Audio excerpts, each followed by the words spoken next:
संपूर्ण राज्यभरामध्ये महानगरपालिकेच्या निवडणुकांचा धुरळा उडत आहे आणि यामध्ये कोल्हापूर महानगरपालिकेचं नाव त्या ठिकाणी चर्चेत येणार नाही। ती महानगरपालिका कुठे हा प्रश्न अनेकांनाच खरं तर पडणार, कारण दरवेळीच या महानगरपालिकेमध्ये चुरशीची लढत त्या ठिकाणी पाहायला मिळत असते। खरं तर दरवेळी महाडिक पाटील असा संघर्ष यापूर्वी आपण सगळ्यांनी पाहिलेला असेल, मात्र यावेळी पहिल्यांदाच महायुती विरोधात महाविकास आघाडी अशा पद्धतीची लढत त्या ठिकाणी होणार आहे।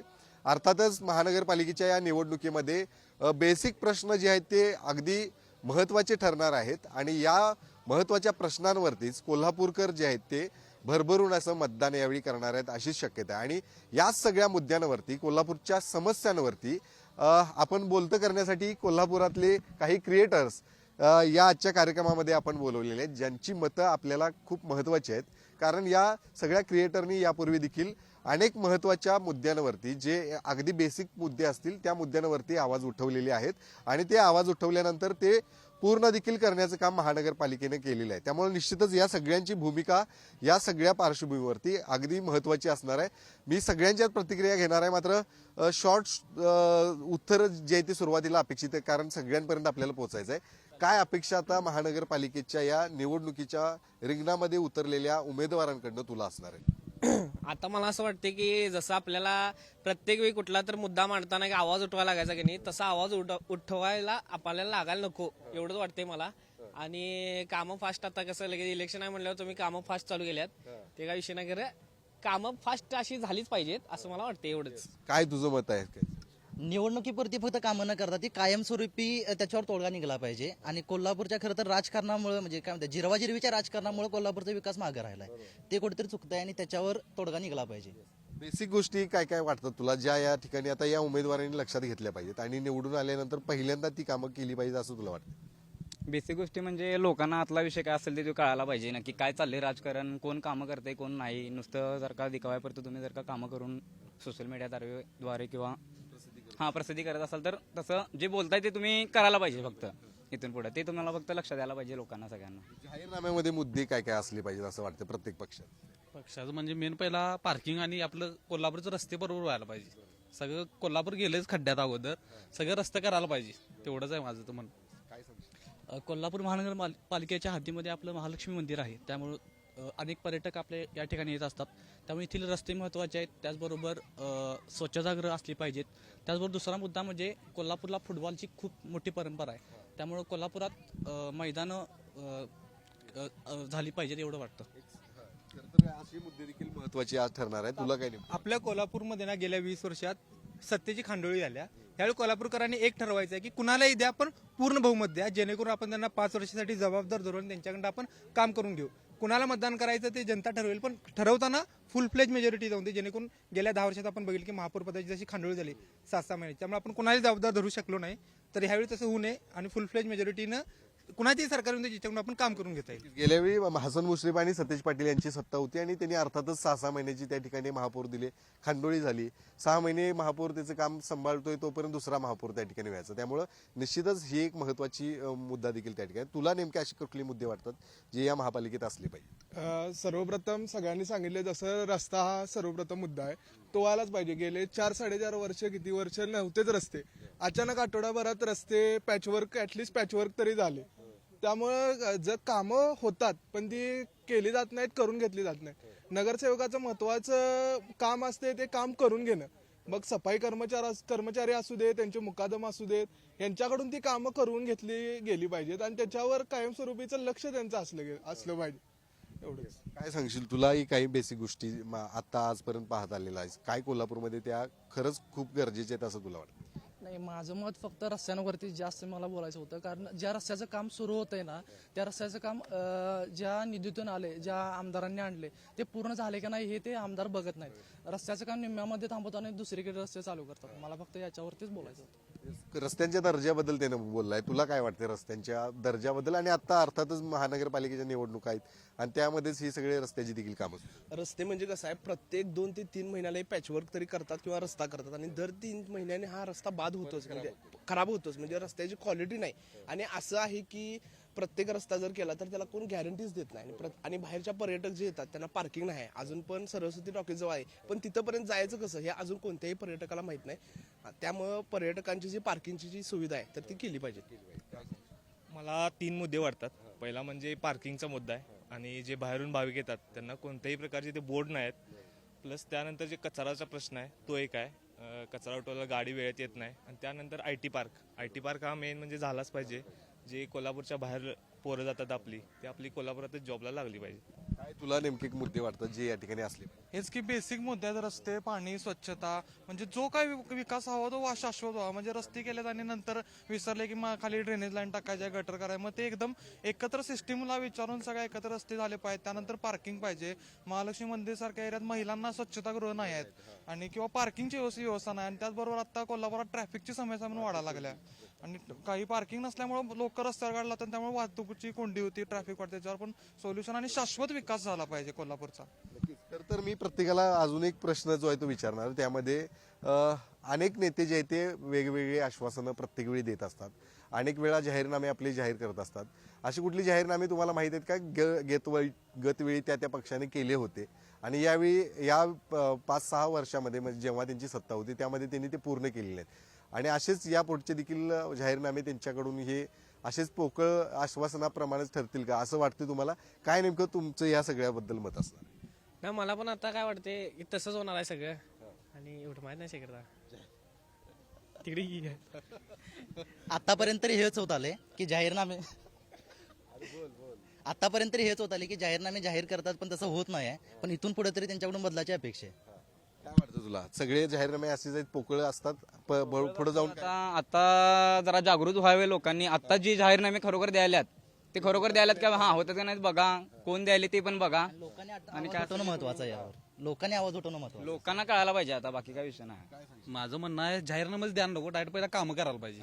ते लोकांनी पहिला समजून मतदान करायला पाहिजे आणि कोणाला निवडून. जाहीरनामा असल्याशिवाय आपण कुठल्या पक्षाने काय चांगली कामं करणार आहे सांगितलंय आपल्यासाठी तर ती करतात का नाही हे आपण त्यांच्यावरती परीक्षा म्हणून त्यांच्याकडे पाहू शकतो. त्यामुळे निश्चित या जाहीरनाम्याकडे तू कसं? आता सोशल मीडियाचा जमाना आहे. अनेक तरुण नवीन मतदार आहेत. त्यामुळं नवीन मतदार सोशल मीडियाच्या माध्यमातून ते सांगून करून घेतील असं वाटतंय. आता जे मतदार जागृत आहे असं वाटतंय तुला? आता सोशल मीडियावर बघतोस किती जागरूकता या लोकांमध्ये आता देखील पाहायला मिळते. महत्वाच्या प्रश्नांवरती खरंच कोल्हापूरकर सोशल मीडियावरून तरी आपल्याला व्यक्त होताना दिसत आहेत. सोशल मीडियावर आपण आवाज उठवतो आणि त्याच्यावर मलमपट्टी केली जाते, त्याच्यावर उपचार केले जात नाहीत. तात्पुरता आता तुम्ही पण खूप वेळा प्रश्न उचलता, त्याच्यावर एखाद्या ठिकाणी एका दिवशी डांबर टाकलं झालं ते तिथं खड्डे का पडतात, त्याच्यावर लॉंग टर्म काय सोल्युशन आहे ह्याच्याकडे बघितलं जात नाही. आणि तुम्ही जे मगाशी जाहीरनाम्याबद्दल विचारलात, प्रत्येक पक्षाला एक माहिती आहे की जाहीरनामा फक्त निवडणूक जिंकण्यासाठी असतं. काम तेच करणार ज्यात त्यांचा फायदा आहे. जसा मतदारांचा मुद्दा आला तसं आपण एकट्यांना भ्रष्टखोर नेते म्हणतोय, पण आता मतदारांनी पण ओळखलं पाहिजे की आपल्याला पाकिटखोर हे नाव पडता कामा नये. कारण जर आपण त्यांच्याकडून अपेक्षा ठेवतोय तर काही आपल्या प्राथमिक गोष्टी आहेत, मतदान करणे हे पाकिट न घेता, आणि आता पाकिट घेणे जाहीरच विषय झालेला आहे.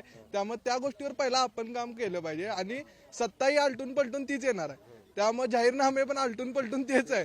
पण काय इतके वर्ष झाले ना कुठली गोष्ट कंप्लीट झालेली आहे, जाहीरनामे आउट होतात पण ते कधी पूर्णत्वास आलेले नाहीत.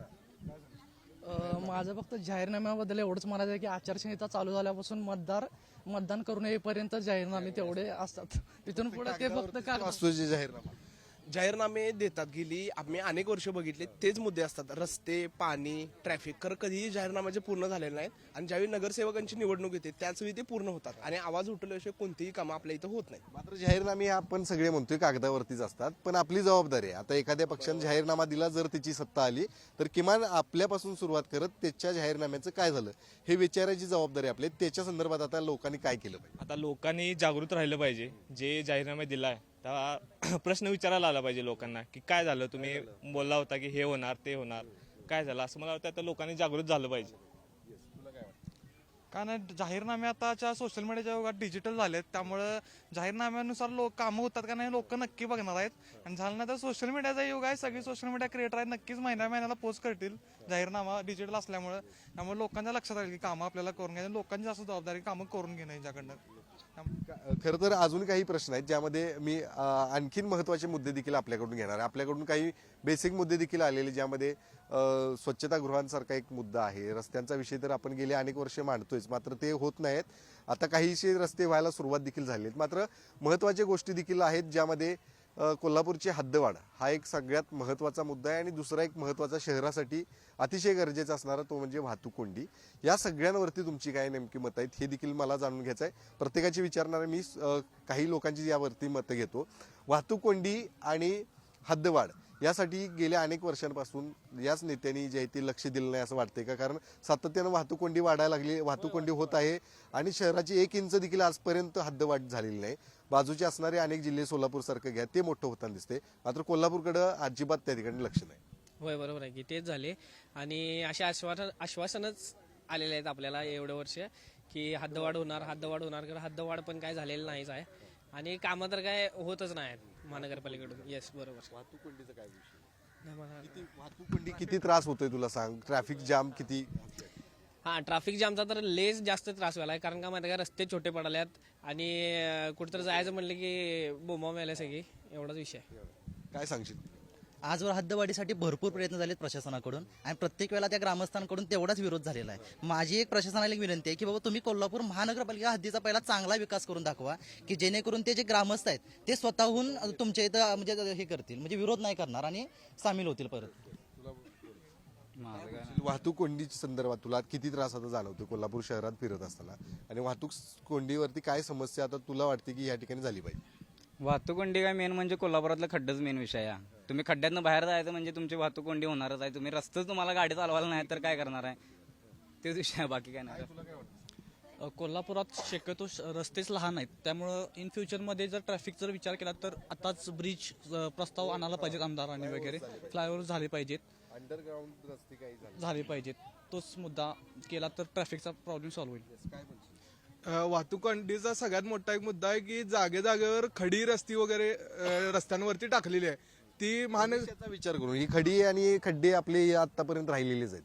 आपल्याला कोल्हापुरातली वाहतूक कोंडी जर त्या ठिकाणी थांबवायची असेल तर मोठमोठे ब्रिज त्या ठिकाणी होणं आता अपेक्षित आहे, जेणेकरून त्याच्यावरती कुठंतरी जाऊन अजून चांगल्या पद्धतीनं ट्रॅफिकचं नियोजन जे आहे ते करता येणार. त्याच्यावरती आता तुला कुठल्या एरियात खरं तर हे वाहतुकीसाठी मोठे ब्रिज असलं पाहिजेत असं तुला आता वाटतं, ज्या ठिकाणी खूप जास्त वाहतूक? आता मी ज्या एरियात राहतोय म्हणजे रंकाळ्याच्या आसपासचा जो एरिया आहे, इथं एक सगळ्यात मोठा प्रॉब्लेम काय झालाय मला आपल्या माध्यमातून सांगायचं आहे की इथं फुटपाथ जो झालाय रंकाळ्याच्या आतमध्ये जागा फिरण्यासाठी आहे, परत एक्सटर्नल बाहेर एक फुटपाथ गेला, त्याच्या पलीकडे पर्यटक येणारी गाड्या लावतात आणि मग त्याच्यानंतर वाहतूक येणं जाणं होते. म्हणजे अनावश्यक फुटपाथ वगैरे झालेत ना, त्याच्यावर पण लक्ष द्यायला पाहिजे. आणि रंकाळ मला वाटते मेन म्हणजे क्रशर चौक वगैरे जो हा एरिया आहे हा कुठंतरी ब्रिजच्या माध्यमातून जोडला गेला पाहिजे, कारण इथं खूप सारी वाहतूक कोंडी आता व्हायला चालू झालेली आहे.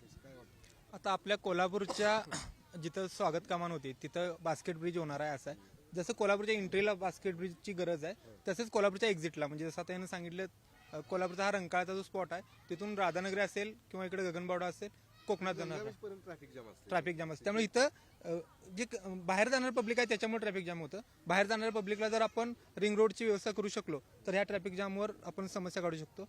आणि हद्दवाढीचा मूळ विरोध काय आहे लोकांचा, आत्ता जेवढे लोकसंख्या आहे आपल्या ह्या महानगरपालिकेच्या अंडर त्यांनाच ते सर्व्हिसेस देऊ शकत नाहीत, मॅनेज करू शकत नाहीत. जर हद्दवाढ झाली तर त्या हद्दवाढीत ते सेवा कशा देणार, कारण ऑलरेडी आत्ता सुद्धा जी महानगरपालिकेची इमारत आहे ती प्रशासनासाठी परिपूर्ण नाही आहे. ते आधी प्रशासनाने त्या गोष्टींची तयारी करावी आणि मग हद्दवाढीला हात घालावा, जेणेकरून लोकांचा विरोध कमी होईल.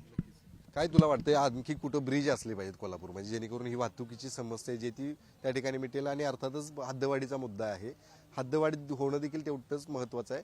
त्याला विरोध होतो, त्याच्यावरती काय सुधारणा करायची हे महापालिकेनं आता या पुढच्या काळामध्ये केलं पाहिजे असं वाटतं. मात्र तुला आता नेमकं या सगळ्या पार्श्वभूमीवरती काय मतं आता मांडावीत अशा? महानगरपालिकेने ऍक्च्युली रस्त्यांसाठी जे केलं ते आता अजून ते रस्ते चालूच आहेत, पण सगळ्यात महत्त्वाचं म्हणजे जे अतिक्रमण आहे दुकानाच्या पुढे 10 फूट जागा सोडायला पाहिजे पार्किंगसाठी, पण ती 10 फूट सोडून पण त्याच्या मागे पार्किंग लागते, त्यामुळे येण्या जाणाऱ्या गाड्या ज्या आहेत त्यांचं ट्रॅफिक जास्त होते. जसं की बागल चौकामध्ये त्याचं जायचा रोड आहे उद्धमनगरातून, तिथे जे गाड्यांचे रिपेअरिंगचं वगैरे असतं त्यामुळे जास्त कोंडी होते. तिथं पण लक्ष दिलं पाहिजे, कारण महानगरपालिका एक दिवस येते जाते बघते तेवढंच चालू आहे, त्याच्यावरती निर्णय का होत नाही काय नाही, 2 दिवसापुरतं होते तेवढंच बघा.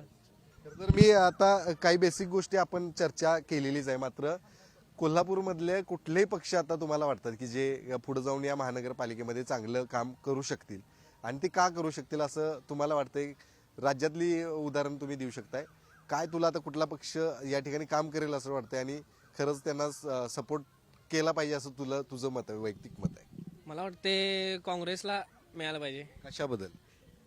काय का का का हा तर त्यांच्या म्हणजे कामं तर होत होती, असं नाही की त्यांनी पण असं हलगर्जीपणा चालू होता. खरं आता जसं जे आधीच्या सत्तेनं सांगितलेलं की बाबा रस्ते लगेच होणार, तर रस्त्यावर एवढं लक्ष नव्हतं आधीपासूनच.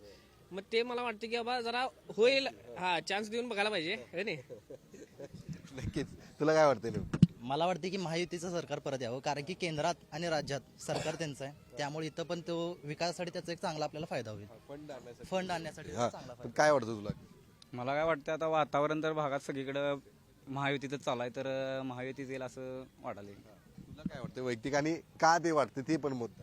मला तर वाटतं काँग्रेसची सत्ता यावी. आता आधी काँग्रेसनं विकास केलाय कोल्हापूरचा, आता एवढा आता महायुतीची सत्ता येऊन पण बघितलंय कोल्हापूर रस्ते चालू नाही, पार्किंगचं व्यवस्था नाही बरोबर. त्यासाठी काँग्रेसची सत्ता यायला पाहिजे, सत्तेत बदल व्हायला पाहिजे. अनेक वर्ष काँग्रेसची सत्ता आहे सध्या. त्यानंतर सध्या फंडिंगचा विषय जर झाला तर केंद्रामध्ये महायुती सरकार आहे, राज्यामध्ये पण आहे. तसेच जर कोल्हापूरमध्ये झाले तर एक हाती जर सत्ता आली तर नेते मंडळींना पण बोलायला होणार नाही की आमची सत्ता नव्हती. त्यामुळे महायुतीची जर सत्ता आली तर एक साथ कोल्हापूरचा पण विकास होईल असं वाटते. मला वाटते काँग्रेसला आता परत गरज आहे, कारण अलीकडचा काळ आपण बघितलाय, काय सुधारणा तर झालेल्या नाहीत, मग आधी आहे तसं बरं आता असं मला वाटेल. त्यामुळे काँग्रेसची सत्ता परत यावी असं वाटते. सत्ता कोणत्याही पक्षाची येऊ दे, पण कोल्हापूरचा विकास झाला पाहिजे. पक्ष कोणता आहे, झेंडा कोणता आहे हा महत्वाचा नाही, पण त्यांचं कोल्हापूरबद्दलचं विजन काय आहे आणि कोल्हापूरबद्दलची भावना काय हे महत्वाचं ठरणार आहे. कुणाची भावना चांगली आहे असं आपण ठरवायचं, ते मुद्दा पुढे येणार. पण नेमकं तुला जनता ठरवणार, ज्याला ज्याचे मुद्दे पडतील. जसं तुम्ही जाहीरनाम्याबद्दल विचार, ज्याचा जाहीरनामा असेल, ज्याचे ज्याचा जाहीरनामा चांगला त्याला मतदान त्या ठिकाणी. तसं नाही, जाहीरनामा बघतील, मुद्दे जाहीरनाम्यातले मुद्दे तर असतीलच, त्यासोबत पुढला व्यक्ती कसा आहे, त्याचा पक्ष कसा आहे, बाकीच्या गोष्टी आपली कोल्हापूरची जनता तशी हुशार आहे, सारासार विचार करून कोल्हापूरसाठी योग्य असं सरकार किंवा योग्य अशी बॉडी यावेळेला महानगरपालिकेत निवडली जाईल. तुला काय वाटतं अशाच पद्धतीचे जाहीरनामे ज्यांचे चांगले असतील त्यांना? हो, अगदी सौरभ बोला तशीच भावना आहे की काम करायला किंवा काम जे करेल कोणाची पण सत्ता येऊ दे, पण काम व्यवस्थित होते ही भावना आहे एकंदरीत. जाहीरनामा बघितला ते 100%. जाहीरनामे खूप महत्वाचे आत्ताच्या याच्यात असतील आणि ते बघूनच मतदान होईल असं वाटतं यावेळी. होय, जाहीरनामे बघूनच मतदान होईल. पण मोस्टली जर एकाच पक्षाचे जास्त उमेदवार निवडून आले तर त्यांना काम करायला चांगलं होईल, म्हणजे विरोधी पक्ष वगैरे मध्ये आडवं येणार नाही. त्यामुळे माझी इच्छा आहे की एकाच पक्षाचे जास्त उमेदवार येऊ दे. जसं अजिंक्य म्हटला तसं कोणाची पण सत्ता येऊ देत, पण ते सगळे आपले बेसिक गरजा ज्या कोल्हापूरच्या आहेत, पार्किंग, पर्यटन व्यवस्था किंवा पाणी वगैरे, रस्ते वगैरे, ते सगळे करू देत. जरी सत्ता कोणाची आली तर पूर्ण बहुमताने येऊ देत आणि त्यांनी जाहीरनाम्याप्रमाणे सगळी कामं 5 वर्षात होऊ देत. भाजप शिवसेनेत सत्ता यायला पाहिजे असं वाटतंय मला. काय वाटतं? त्यांना एकदा संधी दिली पाहिजे आणि त्याचसोबत सत्ताधारी पक्ष आहे त्यामुळे काम करणार असं मला वाटतंय. त्यामुळे भाजप शिवसेना सत्ता यायला पाहिजे. नक्कीच. खरं तर यामध्ये आपण महत्वाचे मुद्दे जे आहेत ते मांडलेले आहेतच, मात्र त्या महत्वाच्या मुद्द्यांमध्ये अगदी बेसिक गोष्टी देखील मांडलेली, ज्यामध्ये कचऱ्याची समस्या असू दे, कोल्हापुरातले स्वच्छतागृहांचा मुद्दा असू दे. ज्यावेळी अनेक पर्यटक कोल्हापूरमध्ये येत असतात तेव्हा त्यांना महालक्ष्मी मंदिर, अंबाबाई मंदिरच्या परिसरामध्ये कुठेही स्वच्छतागृह जे आहेत ते मोठ्या प्रमाणात दिसत नाही. एक स्वच्छतागृह बनवलेलं मात्र ते देखील शोधण्याची वेळ अनेकांवरती येते. अशाच पद्धतीचे बेसिक मुद्दे आहेत, ज्यामध्ये कोल्हापूरच्या रस्त्यांचा मुद्दा आहे, वाहतूक कोंडीचा मुद्दा आहे, IT पार्क असू दे, हद्दवाढ असू दे, या सगळ्या मुद्द्यांवरती या सगळ्या क्रिएटर्सनी आपली मतं व्यक्त केलेलीच आहेत. या सगळ्या मतांनंतर आणि या सगळ्या मत मांडत असल्यानंतर अनेकांनी कुठल्या पक्षाला खरं तर त्या ठिकाणी पसंती द्यायचं ठरवलेलं आहे हे देखील आपण पाहिलेलं आहे. सगळ्यांच्या संमिश्र अशा प्रतिक्रिया आहेत. काहींना काँग्रेसला त्या ठिकाणी मतदान करावं असं वाटतंय, त्यांची सत्ता यावी वाटते, तर काहींना महायुतीचं सरकार यावं वाटतं. अर्थातच मतं आपापली असतात, अधिकार आपापले असतात, त्यांचे विचार देखील पटत असतात. ज्यांना तेच त्या ठिकाणी ते आपले मतदान जे ते करत असतात. आणि अर्थातच काहींच्या संमिश्र प्रतिक्रिया, जसं आंबे आणि विराज यांनी ज्या पद्धतीने सांगितलं की कुठलंही सरकार त्या ठिकाणी असावं, मात्र जे जाहीरनाम्यामध्ये त्यांनी काही मुद्दे व्यक्त केलेले आहेत ते जाहीरनाम्यामधले मुद्दे उपस्थित केलेले सत्ता आल्यानंतर त्यांनी ती कामं भविष्यात जाऊन करावीत असा देखील मुद्दा मांडला. त्यामुळे निश्चितच या क्रिएटरनी ज्या पद्धतीने सगळी मतं व्यक्त केलेली आहेत अशीच अपेक्षा अनेक कोल्हापूरकरांची देखील आहे. या सगळ्या अपेक्षांवरती कशा पद्धतीनं येणारं सरकार त्या ठिकाणी पुरेपूर काम करताना दिसणार आहे हे देखील पाहणं गरजेचं आहे. कॅमेरामॅन ओंकार वळवडेसह शेखर पाटील, पुढारी न्यूज, कोल्हापूर.